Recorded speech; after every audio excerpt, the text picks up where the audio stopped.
तो राहुल की खबर से बाहर निकलते हुए आपको लिए चलते हैं पश्चिम बंगाल में, क्योंकि पश्चिम बंगाल में चुनाव है। और चुनाव मतलब आप समझ चुके होंगे कि बंगाल का मतलब क्या होता है।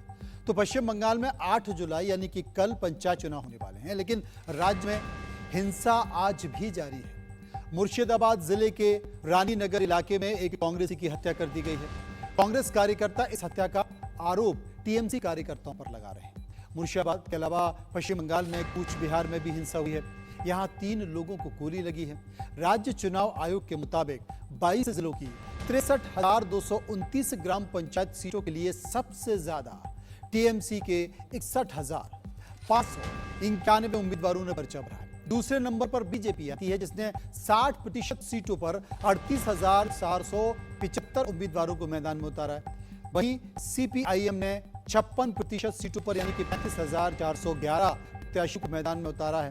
हालांकि ग्राम पंचायत में प्रत्याशियों के मामले में कांग्रेस निर्दलीय उम्मीदवारों से भी पीछे रह गई है, जहां पर 16,335 निर्दलीयों ने नामांकन, जबकि कांग्रेस की तरफ से सिर्फ 11,774 नामांकन दाखिल किए गए हैं।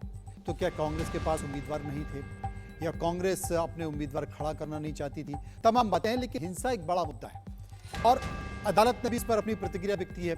इस पर चर्चा करने के लिए हम सीधे चलेंगे पश्चिम बंगाल, जहां से सुकांत मजूमदार की अध्यक्ष हैं बंगाल भारतीय जनता पार्टी के, उन्हीं के पास चलते हैं। सुकांत साहब, आपका बहुत बहुत स्वागत है इंडिया न्यूज में। पश्चिम बंगाल में जब भी चुनाव होते हैं, चाहे वो लोकसभा का चुनाव हो, विधानसभा का चुनाव या फिर पंचायत का चुनाव, वहां पर एक तस्वीर कॉमन होती है और वो तस्वीर है हिंसा की। वो हिंसा किसी से छुपते छुपते नहीं होती, बल्कि सरेआम होती है। वो टीवी के कैमरों में भी दिखाई देती है, पंचायत चुनाव में भी यही देखा गया है।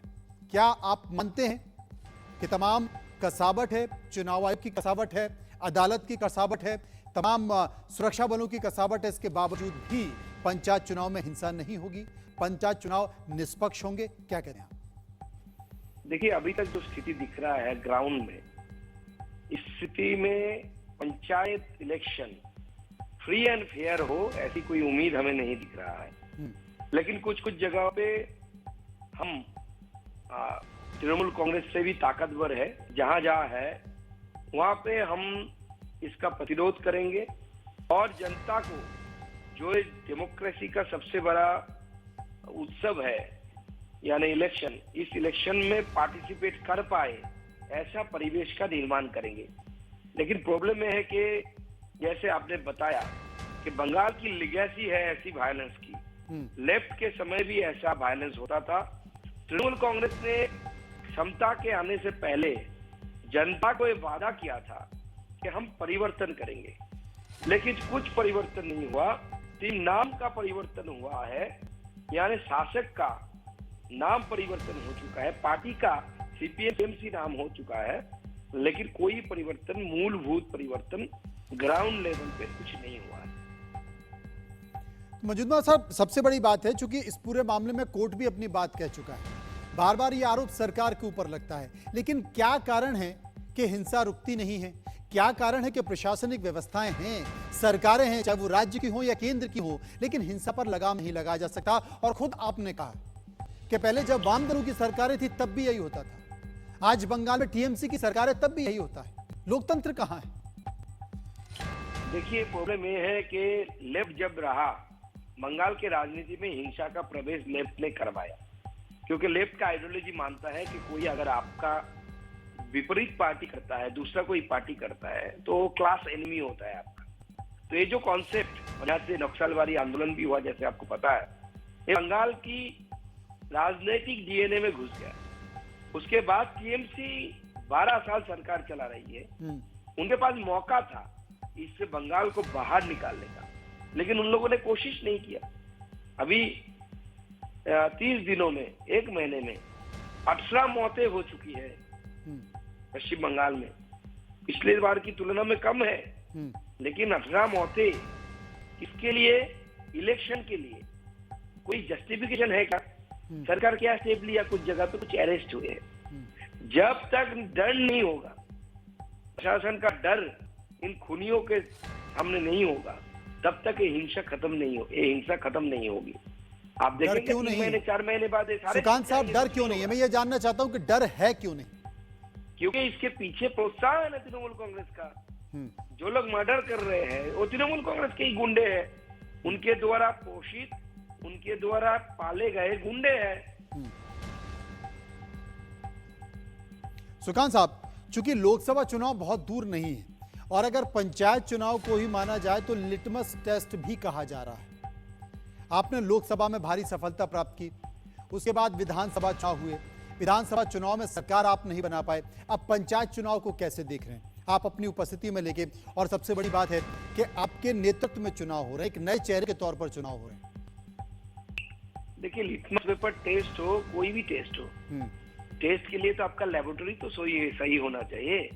आपका लेबोरेटरी का एटमॉस्फेयर सही ना हो तो आपका लिटमस टेस्ट हो या आप टाइट्रेशन करें, कोई भी टेस्ट करें, टेस्ट का रिजल्ट सही नहीं आएगा।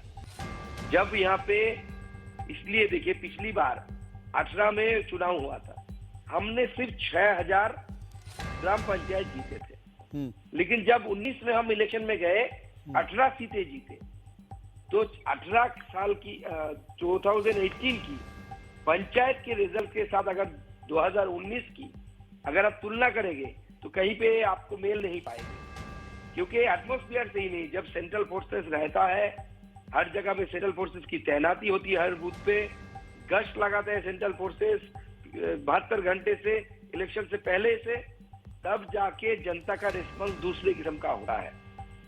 तो बंगाल के लोगों को अगर एटमॉस्फेयर मिलेगा तो ममता बनर्जी की इस सरकार को बंगाल की जनता उखाड़ के फेंकने के लिए तैयार बैठी है। मतलब आपको बहुत ज्यादा उम्मीदें नहीं है पंचायत चुनाव से, परिणाम से कि बीजेपी के पक्ष में आएंगे? नहीं, पिछली बार से हम बहुत ज्यादा सीट जीतेंगे। पिछली बार जो हमने जीते थे उससे कई गुना सीटें हम जीतेंगे। बहुत जगह पे मारपीट होगा, हमें डर इस बात का है कि कार्यकर्ता को हम खो न दें। हमारे लिए कार्यकर्ता बहुत कीमती है, तो इस कार्यकर्ता को हम ना खो दे। आज भी कुछ बिहार में जहाँ से हमारे होम मिनिस्टर एमओएस होते हैं निशित प्रामाणिक, उनके संसदीय क्षेत्र में 3 बंदे को गोली मार दिया गया, तीनों बीजेपी के कार्यकर्ता, और एक का सिर फोड़ दिया गया। तो क्या स्थिति है आप समझ सकते हैं। कुछ दिन पहले निशित प्रामाणिक के गाड़ी के ऊपर बॉम्बिंग हुआ, कंट्री बॉम्ब जिसे बोलते हैं हम लोग, वो बॉम्ब मारा गया जी। तो ये स्थिति है।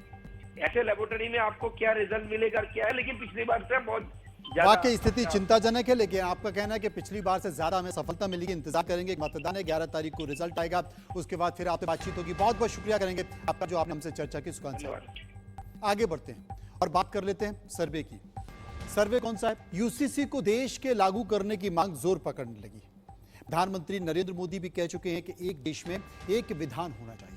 सुप्रीम कोर्ट कई बार यूसीसी को लागू किए जाने की बात कह चुका है, जबकि विरोधी पार्टियां यूसीसी के खिलाफ हैं, तो कुछ पार्टियां बटी हुई हैं।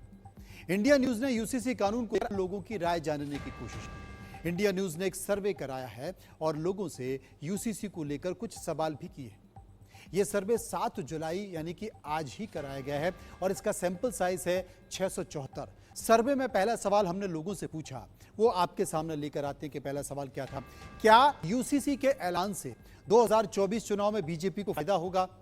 लोगों की राय क्या रही? हाँ कहने वाले लोगों की संख्या थी 72.22%, ना कहने वाले लोगों की राय थी 21.60% और कह नहीं सकते या पता नहीं है 6.18%। एक और सवाल हमने पूछा, क्या यूसीसी का विरोध करने वाली पार्टियों को 2024 चुनाव में नुकसान होगा? हाँ कहने वाले लोगों की राय 60.49%, ना कहने वाले लोगों की राय 29.01%, कह नहीं सकते 10.50%। एक और सवाल हमने पूछा, बहुत महत्वपूर्ण था, और वो सवाल क्या था कि क्या वोट बैंक के लिए यूसीसी के खिलाफ मुस्लिमों को बरगलाया जा रहा है, बहकाया जा रहा है? हाँ कहने वाले लोगों की राय जो संख्या थी वो 50.82%, ना कहने वालों की जो राय है वो 36.63%, कह नहीं सकते या पता नहीं है 12.55%। एक और सवाल सर्वे में हमने चौथा सवाल लोगों से पूछा, वो सवाल क्या था कि क्या मानसून सत्र में यूसीसी बिल को पेश करने का फैसला सही होगा? हाँ कहने वाले लोगों की राय 72.43%, ना कहने वाले लोगों की राय 13.99%, कह नहीं सकते 13.58%। ये तमाम सवाल हमने लोगों से पूछे और लोगों की राय निकल कर क्या आई वो हमने आपको बताया।